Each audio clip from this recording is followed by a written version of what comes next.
Hello, folks. I am going to get started right away. I will first introduce myself as Mike Reynolds, or Everyday Girl Dad, as some people may know me. What I want to do before I get started and introduce myself a little bit more is I just want to make sure that everyone at some point first take some time to go visit the Neighbors, Friends and Family website at neighborsfriendsandfamilies.ca, because they have plenty of resources available for anyone looking to learn a bit more about their campaign. I've looked through the website plenty of times and there are tons of resources on there for you to look through. So make sure that once you're done listening to me that you go take a look at their site too and peruse through there, okay? So make sure that you go do that.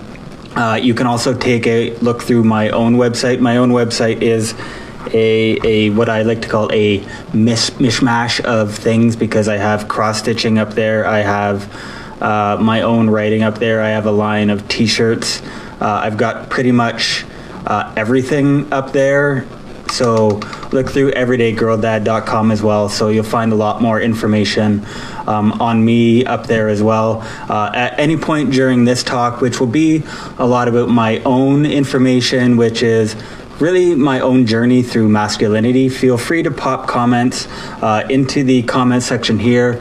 I'll try to be mindful to look through the comment section as people have questions and try to answer them as best I can, and if not, I'll go through them at the end and answer them as best I can through there as well. So a little bit about me. I'm a dad to two wonderful little girls who are quickly becoming big kids who are much smarter than I am, certainly in the maths and sciences already. They're incredibly intelligent. I'm married to one person, and we are raising them as best we can. The reason I have taken on the title of Everyday Girl Dad is because we are all imperfect people, and the Everyday Girl Dad moniker is, again, a representation of how we're all everyday people, and none of the things I do are exceptional things, and I think we all have to strive to be really understanding that everyday stuff is what we do, and that when dads are pointed out as being these exceptional people for doing things that are not really exceptional, but things that should be viewed as everyday things, that's problematic. And so I try to take the everyday thing as things that we should be doing. And I think that one of the things that I try to represent for masculinity is that men need to take on this understanding that we are part of the problem, and that we have made mistakes, and that we need to confront these mistakes and the biases that we have, and to confront them and to repair them if we want to be part of the solution moving forward. And this is one of the things within masculinity that I think that is really important. And when I talk about masculinity, I think that we have to reflect that masculinity, when we talk about it, needs to be very inclusive. So when I talk about masculinity and I talk about men, we're not just talking about the dad in a mom and dad family, or we're not just talking about the dad who is a coach on his son's football team, or the dad who lets his daughters paint his nails. When we talk about masculinity, we need to be really understanding about what this means. We need to include all men, and we need to understand that masculinity is something that all of us perform in some way. So this includes queer men like myself, and trans men, and everybody who identifies as men. And we need to broaden our ability to see masculinity as traits versus what we see portrayed on cable television. So we really need to be able to look at masculinity far more broadly. So that this is one of the things when I talk about masculinity, is that we really need to be able to open up our understanding. So that this is one thing that for me now at the age of 40 is my big focus of masculinity, is that I have to understand that my understanding, the biggest thing that I can do with masculinity is to continue to expand my understanding. So I've had a lot of privilege. I work at a university myself as well, so I've had the ability to take courses in masculinity as part of working at a university, so I've been able to understand a lot of what goes into from the time we're kids, what it means to be a man, so what we're conditioned to think being a man is, and the way we're raised as boys to think what being a man is. So masculinity is a performance and is separate from being a man. So one can be a man and wear makeup, one can be a man and wear nail polish, one can simultaneously wear a dress and throw a football. So we need to have a better understanding that an individual's relationship with being a man and their relationship with masculinity is completely different, and that one can have masculine traits and feminine traits, and this doesn't define what we are as men or what we are as women. And these are all of the things that are different, and that we need to be able to focus on men, women, and gendered language, and that all of these things together are different. So when I talk about masculinity, this is different from me as a man or someone as a woman, or gender entirely. So for me, this has been one of my greatest understandings, and the things that I'm still working on growing. And when I talk about masculinity with peer groups and when I think about it on my own, this means challenging a lot of the things that we learned growing up, especially for people my age and for my peers and for my parents and my parents' peer groups. And it takes a lot of work to go through that, and it's really difficult for a lot of people to process, because you think that as you grow up, you're the one that does a lot of the teaching to younger groups, and what ends up happening is you're forced to do a lot of the learning again. And so it's really difficult to understand that you are the ones that have to go through the relearning process.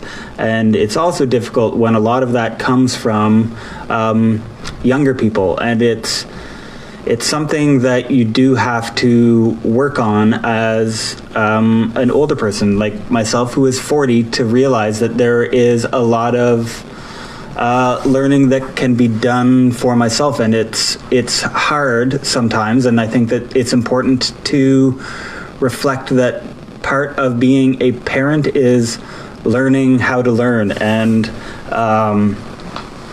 one of the things that I try to talk to groups about is that it's a really huge skill, and it's something that I am able to praise myself on, is that something that I am good at is being able to learn and learning how to be quiet. And we need, as a man, we need to learn how to be wrong, and we need to learn how to be wrong in public spaces, and we need to learn how to process the feelings of being wrong, because in a lot of spaces we're not used to being challenged on being wrong or being incorrect, or being the ones who have our expertise challenged or having our opinions called invalid. And it can often bring up a lot of emotions when you are the ones who are told that what your experiences are incorrect. And so a lot of times it's really uncomfortable to be called out in public, and we're not used to being called out in public. And so a lot of things that I have tried to work on in myself is that feeling of the need for immediate confrontation with people. When you are called out, the urge to want to interact with someone immediately, saying, no, my experience is right, my information is correct. And so that willingness to want to fight someone on having the right information. And so we need to learn how to process how to learn. And it sounds so basic and simple, but it is such a huge thing to get past, especially when you've gone through 40 years of always being the right person. And so I think that that's one thing, and I'll get later on into information on some of the different communities and spaces where men can do some of this learning, but we need to learn how to be quiet and to let others teach us how to do some of these things. So it does kind of lead into one of the other pieces that I wanted to talk about, which is mental health and masculinity, because this is one of the things that's been really important for me to talk about and to share my story, because vulnerability has helped me a lot with someone who is bipolar, and it's helped me to tell my story to people because it's really helped me to not feel shame around mental health and to be able to be really vulnerable. But it's also helped a lot of other people to not feel so isolated, because men from an early time are kind of told to hold on to the emotions a little bit and told to be strong. So this is the kind of thing when you're told the boys don't cry, or the man up language, or the boys don't cry, and it's the stuff where you are told that you can show strength through holding it together for other people. And there is a really strong, often unintentional way of gendering emotions whenever we raise kids or whenever we are around kids. So often we do it with kids who aren't even ours, and the way that we deal with kids, whether that be in sports or art or in social situations. And the way we mock boys for feminine traits impacts boys and girls, and the way we use the feminine as the negative is demeaning to everybody. And it helps then to have this community of support for all of us, to have this mental health community, because for the people that have been in contact with me, the number of times I've heard I never knew other people felt this way language kind of articulated to me is always kind of a simultaneously nice feeling to hear, but it's also always a, how do we get to the point of going 40 years in life again without people understanding that you don't have to be alone in this. And the other thing that becomes problematic is once you do break that barrier of having the support for men and women and non-binary people, how do you then access that support? Because we also do live in a time where people can't access this support. So it's one thing to be able to break down these barriers, but we also need to be able to, when you're in a point of privilege, as someone like me is, to be able to lobby and work to be able to fight for access for groups, to be able to have therapy and have medication. So I think that the other thing that I want to talk about with masculinity is making sure that you use privilege in good ways. So when I'm able to use therapy, I'm trying to make sure that when I speak about how I can access therapy, that I talk about it in ways that aren't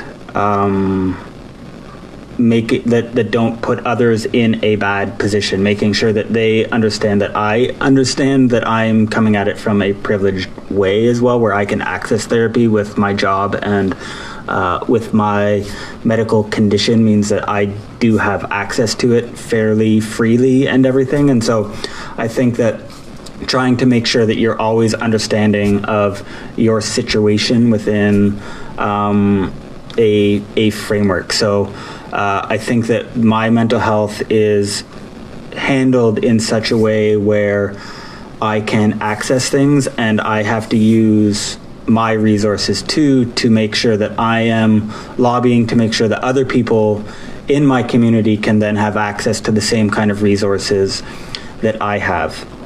And I spoke earlier about how I am a dad to 2 girls, and fatherhood is very much a cornerstone in my relationship to masculinity and to feminism. So this is what shapes really my whole experience. So I do have this great shirt that really says fatherhood is political, and every step and everything I do is political at this point, and I am no longer really afraid to say anything about that. So challenging other dads to do things is political. Other dads challenging me to be better as a dad is political.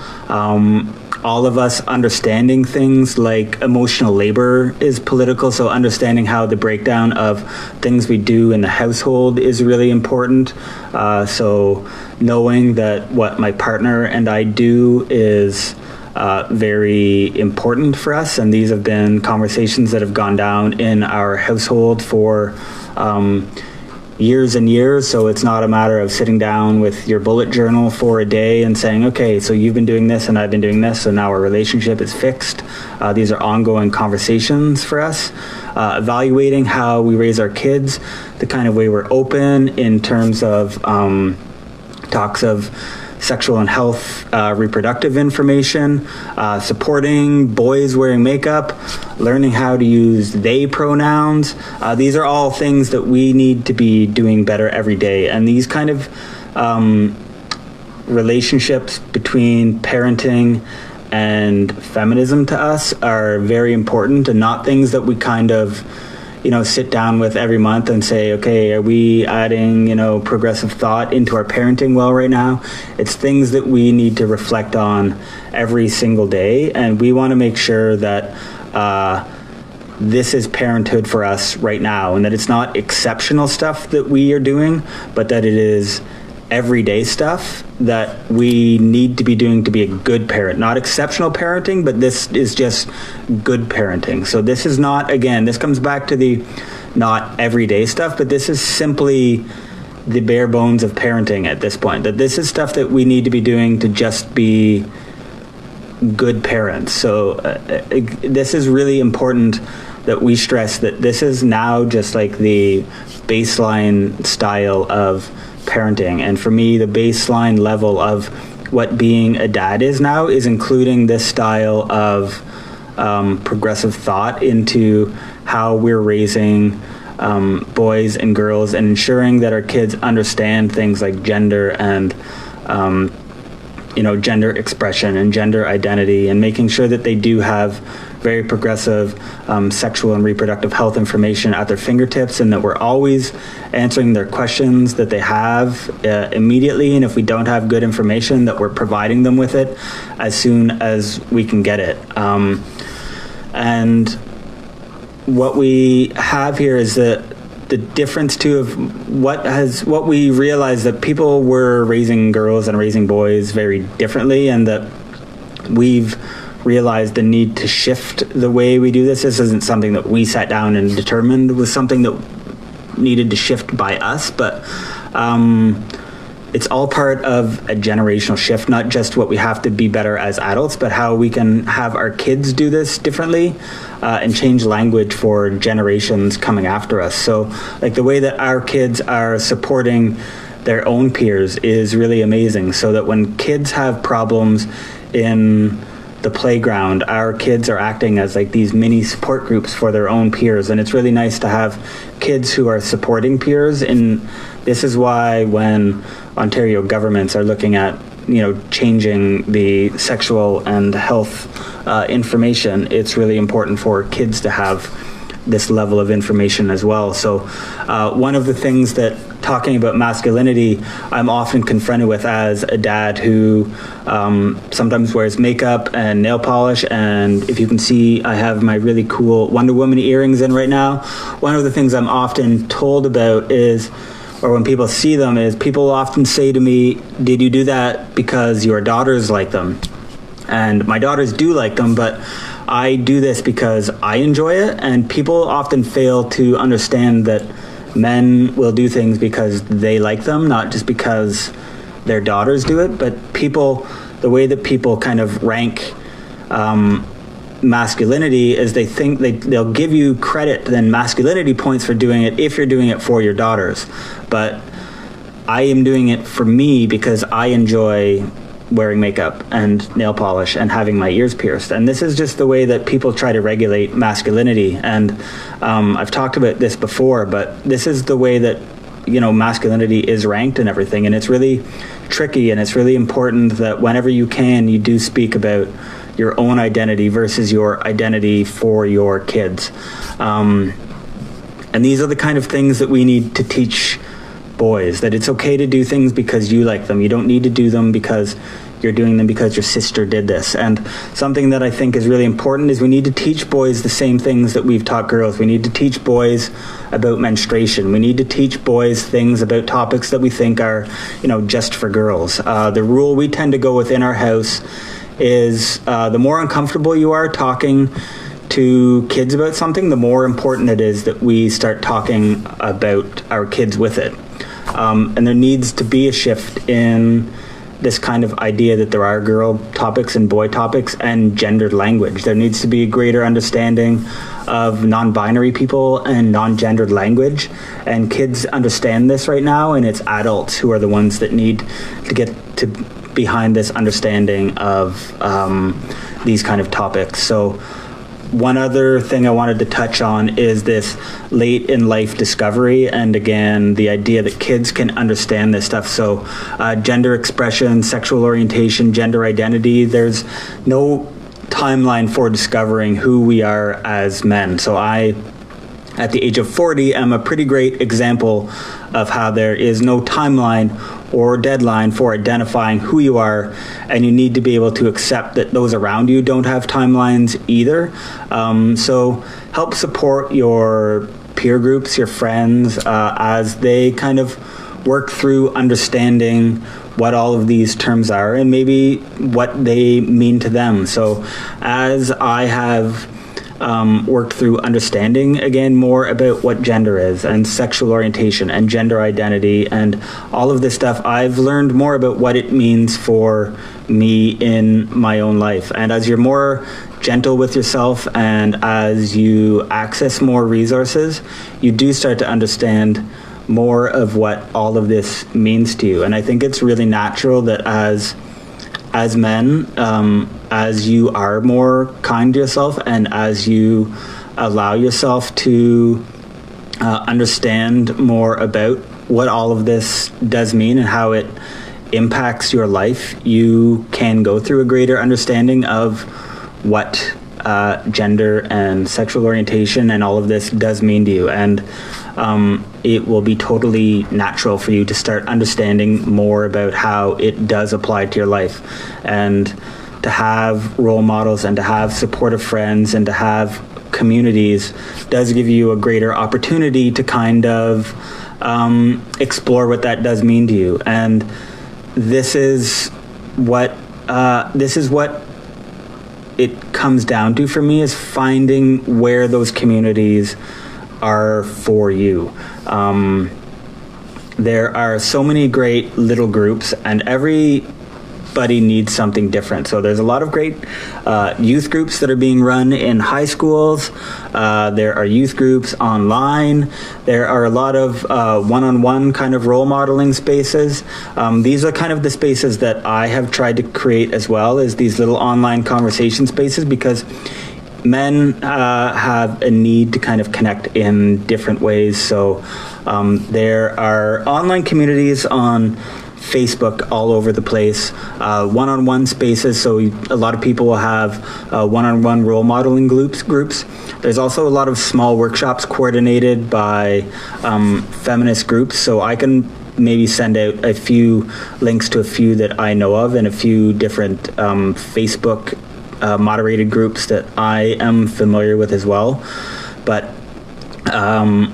basically, whatever works for an individual, there will be a place for. I know a lot of people prefer online meetups or in-person meetups, but for me, who is a little more introverted, these online spaces where you can have moderated discussions on masculinity discussions, where you can send your different questions, is a great place.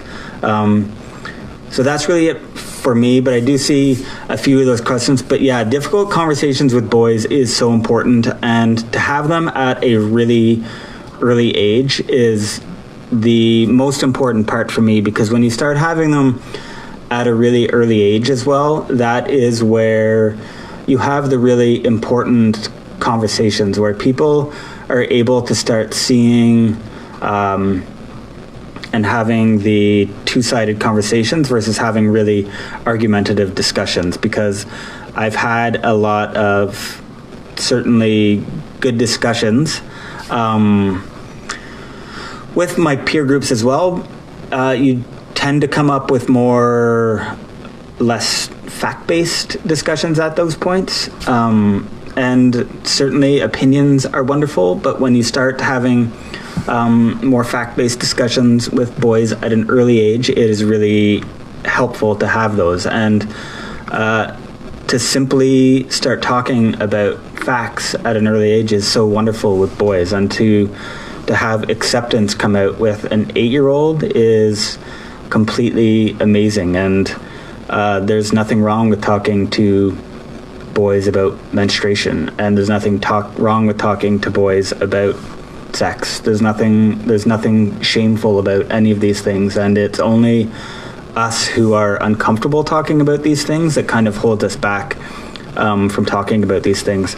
I'd suggest people go check out Nadine Thornhill on YouTube, who has so many amazing, or Sex Ed School on YouTube as well, that Nadine is a part of. There are just so many amazing resources out there for how you can talk to youth about sexual and reproductive health right now. And there's no need to feel shame around these things. You can start talking about them immediately, and they're absolutely imperative discussions for people to have. And Micah is right. Feminism is a really wonderful word, and I use it all the time. So if there are any more questions, you can add them below for sure, and I would be more than happy to answer them. And if there aren't, I have had a great time rambling on for everybody about masculinity, and people can feel free to add more.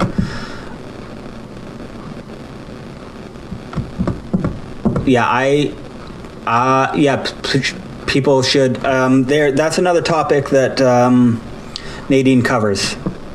About she does talk about. So Nadine and Sex Ed School also talks about sexting in the digital age. So she covers that. And again, what she covers is how sexting itself is a part of dating in 2020. And she talks about do I suggest Nadine's talks? Yes. So she does go over the age appropriateness and the levels of comfort that people would have for different age groups. So I definitely suggest Nadine's talks for that, because she does cover topics from things like sexting and nudes and the things around how youth will date and share things at this point in their life. And I highly suggest people checking that out. And we have talked about these topics with our 8-year-old and our 10-year-old.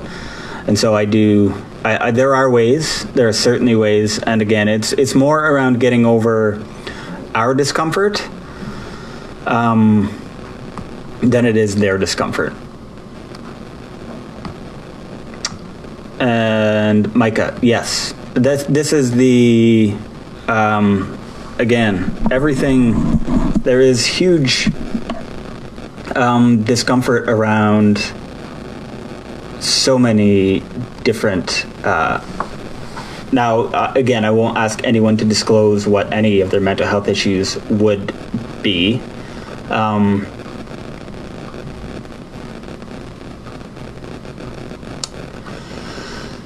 But yeah, there's, again, stigma will exist for everything. And I wouldn't ask anyone to be open about anything that they're uncomfortable with, but I would suggest finding spaces. And Micah, you can reach out to me personally if you ever want to. So thank you, everybody.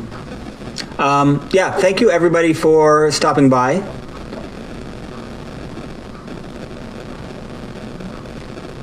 Yes, Micah, please reach out to me. I just want to thank everybody here for stopping by.